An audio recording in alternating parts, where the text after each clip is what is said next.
Hey guys, today we're going to continue our series, and in the last stream we talked about the how to make how to build a city from the location, water, terrain, buildings, people, and what's the purpose of the town. In today's stream we'll be talking about the dangers, quests, pot hooks, and something special for the last point of the stream. Okay, so for the first, the danger. Well, when you build your town, you have to think about what's endangering the town. Why do they need guards? Why do they need some kind of walls or other defensive measures? Or otherwise, they can just go and um, have their town only expand on economy. Hi. And yeah, so for the danger, the easiest thing you can put is making if you're building a fantasy world, you can place a goblin camp nearby, orcs, maybe some bandits that attack the city frequently. That can be one of the quests that the players or the PCs receive from the town. That would be more on the second point. Why is the danger important? Because, as I said, otherwise the town will only expand resources. But when the town has a danger, something that is keeping it in check, it helps the town feel more alive. Because it doesn't need to be people, monsters. The danger can be food shortages, can be water shortage, it can be the terrain. Maybe they're on a mountain that recently it started having earthquakes. Maybe they're around the lake that's overflowing with water, and soon the village will drown. So the danger is a part of the town. The danger can doesn't need to be immediate. The danger can be something that happens slowly, or it's only hinted at. But the danger helps with the conflict. The conflict is where the PCs or the players most of the time come and help the townfolk. So the danger, or the otherwise said the conflict, is important to a town that it's important to a town to grow and feel more alive. The second thing we'll be covering today is quests. Quests is heavily tied with, as I said, with danger. Because most of the time quests are stuff that the people in the town are having issue with, or they want something solved. For example, if there is a nearby bandit camp that's looting the farms or killing the animals, one of the quests can be, hey guys, can you go and stop the bandits, kill them, capture them, it doesn't matter. And the PCs will oblige.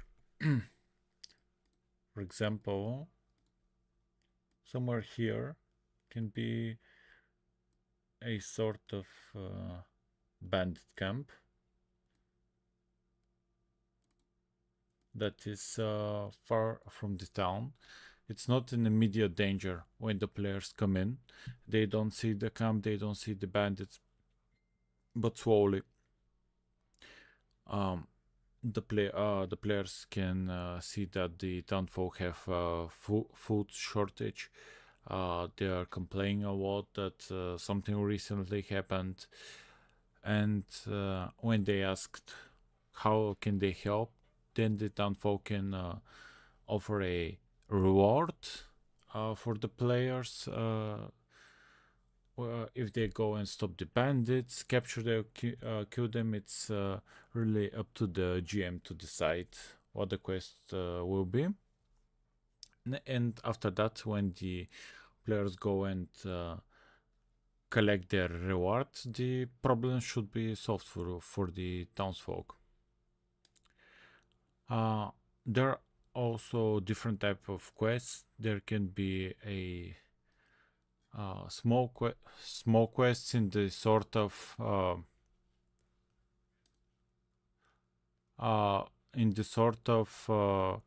making conflict in the town. Maybe the players can go and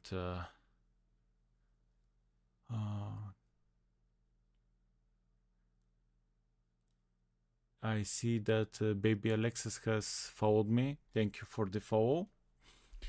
And as I was saying, maybe sometimes the quest can be something small. For example, go and steal a item from the other vendor. Go and retrieve an item that has been lost. It doesn't need to be something extreme, but sometimes, as in a normal city, townsfolk have problems that are small, small in comparison to the life-threatening quests that the players often take. So sometimes the quest can be very meaningless for the players, but that's one of the things the town folks should be able to explain why this thing is very important to them. Maybe a bandit has gone and stole a art piece that someone has drew that's a friend to the NPC, and it's just a art piece that's important to the to the quest giver. It doesn't have to be something that's very expensive, something that's very beautiful. It could be just some important item, and that's the role of the players to go and retrieve the item. It could have a small reward, for example, a reward of 10 gold, a 20 gold. It all depends on the way the quest giver explains the situations, and most of the time the quest giver should be able to persuade the players to help him. But there are players that don't want to do quests that aren't significant to the overall plot. So let's talk about some plot hooks and plot quests. Quests that are tied to the plot. So plot hooks, it is heavily tied to the purpose of the city. Usually, the city has a purpose for existing, and it also has a game purpose. Sometimes the purposes can align. Maybe it's a trading center, and your players are going to the town to trade. Maybe it has a guild that's really good with espionage, and the players are going to gather some information from there. But it could also be a mining town, and they're sent to go and collect some tax because the mayor of the town isn't paying the tasks to the guards. It could be something small, but you have to think, why should the players go to this town? And this is actually one of the most important things that as a GM you have to consider. Why should your players go to this town that you have created? Maybe you have put 10, 20 hours Yes, there are towns that actually take around 10, 20. I have made towns that actually have taken me around 1 to 2 days, and it really depends on the scale. You could have the most amazing town that's overflowing with gold. It has magic everywhere, but if it's not connected to the plot and the players don't have a strong hook to go to the city, why should they go there? I mean, that's really obvious when I say it like this, but when you start making the cities, most of the time you don't start with the idea, oh, my players will go to the city because this. Most of the time you just make cities and then invent the idea, why should your players go there? I'm not saying this is a bad thing to do, because I have also done it many times. But the thing is, you must consider the possibility that your players won't go to the town. I know that many DMs will feel really bad after the town that they worked for many hours doesn't get visited by the players for maybe 10 sessions, and after that the players just forget about the town that it has ever existed. So as I said, you should have a strong plot hook for the players to visit town. For example, maybe the players started in a different town and they were invited to this town to participate in the annual merchant guild that has set up shop in the town. The merchant guild is very famous with their, let's say, rare weapons, and this will be the first time that the players will have the option to buy a rare weapon. So when the players hear about this, they'll be excited, and even if the town doesn't have a quest, even if the town doesn't have a heavy plot significance, if they hear something like, guys, you can come here and buy some magical items, most of the players will go there. I'm also speaking from experience. So let's talk about something more relevant to the plot.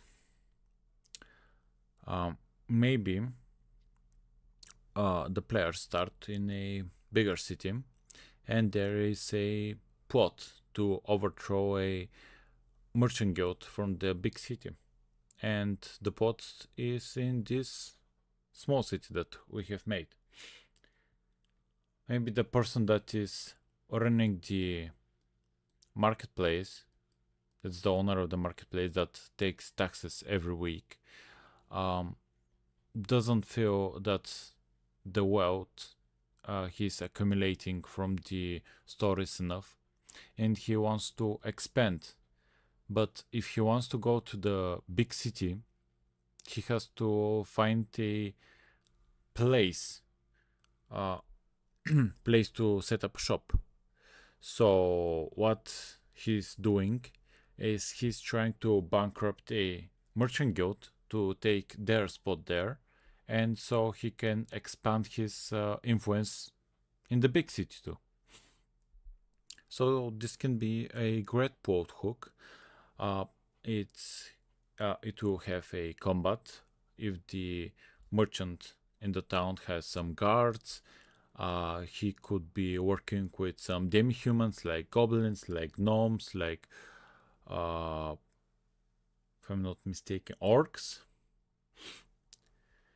And this will make the things more interesting. He can also be a cult leader, that he's disguised as a merchant, and when he goes to the city he sets up a shop there. He takes over the merchant guild, and slowly the merchant guild becomes the new headquarters of the cult. And after that they try slowly to manipulate and take control of the whole city. And when you make stuff like this, it doesn't have to be extreme. It could be just some simple plot hook like go to the city and help my uncle.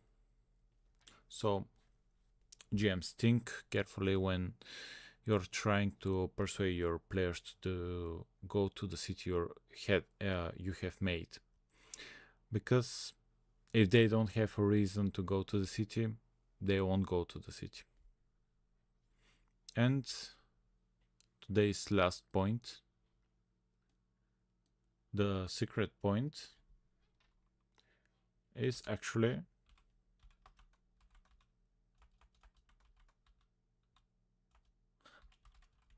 rumors and mysteries. Yes. So for the rumors and mysteries, every town has rumors and mysteries. That there could be some interesting rumors that the players have heard in the tavern. Maybe someone is trying to steal gold from their neighbor. Maybe they have heard that the guards aren't happy with their pay, and if the players go and join the guards, they can overthrow the mayor. There could be any rumor. You can add huge pot hooks as a rumor. Maybe when the players are in the town, they have heard that the Lich's army is marching south, and for example, the capital is preparing an army and they're searching for volunteers. Maybe the players want to go and volunteer to the army so they can join the fight faster. Maybe the players will go on the opposite side. You can do many things with rumors and with mysteries also. Maybe the mayor of the town is a dragon that has lived in the town for thousands of years, and every time his mortal body for as the other villagers know the body, he kills his daughter or son, and he takes their place. And this way, he slowly retaining the control of the city, and no one has noticed anything. But maybe when the players come to the town, they have met the son or the daughter, and the next day the son or the daughter is starting to act really suspicious. Or the players are really high spellcasters and can detect that the mayor has some magic around him. He's not an adventurer, he's not a magic user, so he'll become very suspicious. And I think this is all the things for a small town. You have the location, you have the buildings, you have the people, you have the purpose, you have the danger, you have the quests, you have the plot hooks, and you have the rumors and mysteries. So these are all the basic things to make a realistic town, a interesting town that your players will have a blast in, and they will enjoy the sessions. So this is it for my first town creation, and I hope you guys see you in the next stream.